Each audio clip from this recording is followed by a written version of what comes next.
ఓం నమో భగవతే వాసుదేవాయ. శ్రీమద్భాగవతం. ఓం శ్రీ గణేశాయ నమః. శ్రీమాత్రే నమః. శివాయ గురవే నమః. శ్రీకృష్ణ పరబ్రహ్మణే నమః. శ్రీ గురుభ్యో నమః. వేదవ్యాసం స్వాత్మరూపం సత్యసంధం పరాయణం శాంతం జితేంద్రియక్రోధం సశిష్యం ప్రణమామ్యహం. నిన్నటి రోజున మనం ఇంతవరకు చెప్పిన భాగవత కథ యొక్క లఘువర్ణన సూత మహర్షి సౌనకాది మహామునులకు చెప్పడం విన్నాం. ఇక ఈరోజు శ్రీమద్భాగవతం 12వ స్కంధం 13వ అధ్యాయం. అన్ని పురాణాలలో శ్లోకాల సంఖ్య. శ్రీ సూత మహర్షి ఇంకా ఇలా చెప్తున్నాడు. బ్రహ్మ, వరుణ, రుద్ర, ఇంద్ర మరియు మరుతదేవతలు అందరూ దివ్యస్తోత్రాలతో ఏ భగవంతుని స్తుతిస్తారో మరియు అంగపద క్రమము ఉపనిషత్తులు సహితంగా సామవేదాన్ని గానం చేస్తూ ఉంటారో, ధ్యానంలో స్థిరంగా ఉండి మనసును లగ్నం చేసి యోగిజనులు ఎవరిని దర్శిస్తూ ఉంటారో, దేవతలు అసురులు ఎవరి ఆది అంతాలను తెలియచాలరో అటువంటి భగవంతుడికి శిరస్సు వంచి మళ్ళీ మళ్ళీ ప్రణామం చేస్తున్నాను. ఎవరు వీపు యొక్క దురదని తగ్గించుకుందుకు ఆ వీపు పైన మందరాచలాన్ని ధరించి సుఖించారో ఆ కూర్మ భగవానుడి శ్వాసవాయువు మీ అందరినీ రక్షించుగాక. ఇప్పుడు ఒక్కొక్క పురాణంలో గల శ్లోకాల సంఖ్యని చెప్తాను వినండి. బ్రహ్మపురాణం 10,000 శ్లోకాలు, పద్మపురాణం 55,000 శ్లోకాలుతో నిండి ఉంది. 13,000 శ్లోకాలు విష్ణు పురాణంలో ఉన్నాయి. శివపురాణంలో 24,000 శ్లోకాలు ఉన్నాయి. భాగవత పురాణంలో 18,000 శ్లోకాలు, 25,000 శ్లోకాలు నారద పురాణంలో ఉన్నాయి. 9,000 శ్లోకాలతో మార్కండేయ పురాణం ఉంది. 15,400 శ్లోకాలు అగ్ని పురాణంలో ఉన్నాయి. భవిష్య పురాణంలో 14,500 శ్లోకాలు ఉన్నాయి. లింగ పురాణంలో 11,000 శ్లోకాలు ఉన్నాయి. 18,000 శ్లోకాలతో బ్రహ్మవర్త పురాణం ఉంది. 24,000 శ్లోకాలు వరాహ పురాణంలో ఉన్నాయి. 21,100 శ్లోకాలతో స్కాంద పురాణం ఉంది. 10,000 శ్లోకాలతో వామన పురాణము, 17,000 శ్లోకాలతో కూర్మ పురాణము, 14,000 శ్లోకాలతో మత్స్య పురాణము, 19,000 శ్లోకాలతో గరుడ పురాణము ఉన్నాయి. బ్రహ్మాండ పురాణము 22,000 శ్లోకాలతో ఉంది. మొత్తం 18 పురాణాలలో ఉన్న శ్లోకాల సంఖ్య 4,00,000. హే సౌనకాది మునులారా, బ్రహ్మదేవుడు సృష్టికి ముందర శ్రీమద్భాగవతం యొక్క ప్రాదుర్భావం చేశాడు. ఈ పురాణాన్ని నారదుడు బ్రహ్మదేవుడి నుంచి పొందాడు. వేదవ్యాసుడు దీనిని నారదుడి వద్ద నేర్చుకున్నాడు. ఆ తరువాత సుఖదేవుడు తన తండ్రి వద్ద నుండి ఈ భాగవతాన్ని గ్రహించాడు.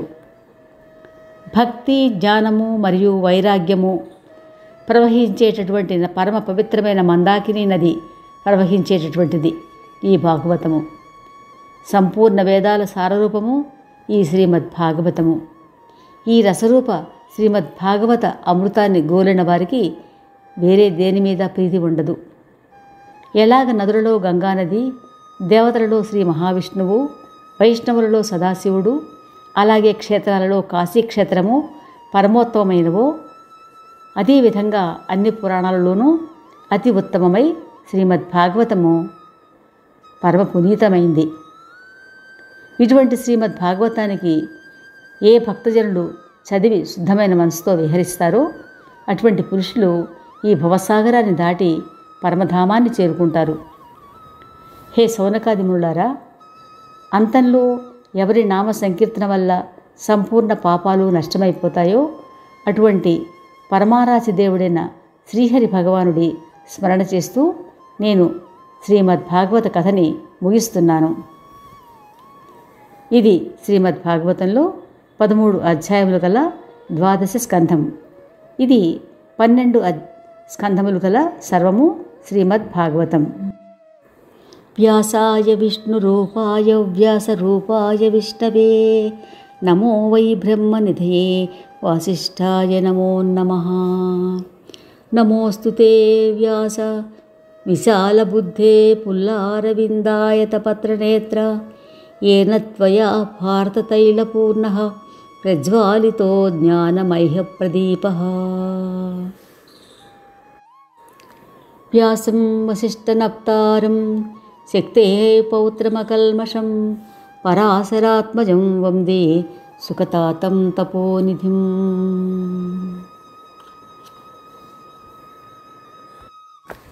योगीन्द्राय नमस्तस्मै सुखाय ब्रह्मरूपिणे संसारसर्पदष्टं यो विष्णुरातममुमुजत. नमो वान्मनसातीतरूपाय अमितशक्तये आदिमध्यान्तहीनाय निर्गुणाय गुणात्मने सर्वेषामादिभूताय भक्तानामार्तिनाशये.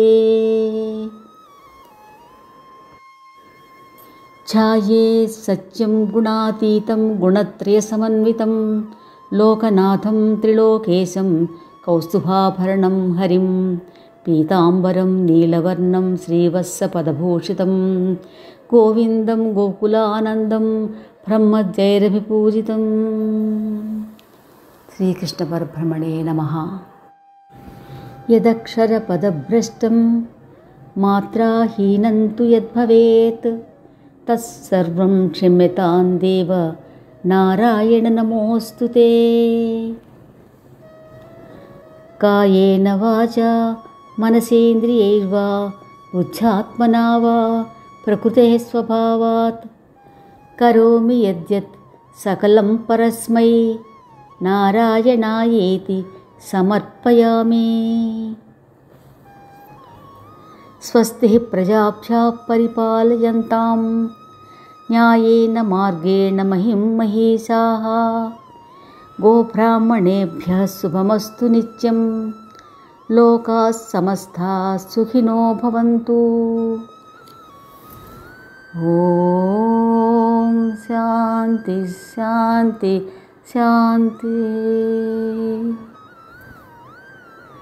ఏతత్ ప్రవచనఫలం శ్రీకృష్ణ చరణారవిందార్పణమస్తు. హరి ఓం తస్సత్. ఏమండోయ్, ఇప్పటివరకు మన ఛానల్కి సబ్స్క్రైబ్ చేసుకోకపోతే ఈ క్షణమే వెంటనే సబ్స్క్రైబ్ చేసుకుని ఆ పక్క నుండి బెల్ బటన్ని మ్రోగించండి. అప్పుడు నేను చేసే అప్డేట్స్ అన్నీ మీ ముందు ప్రత్యక్షమవుతాయి.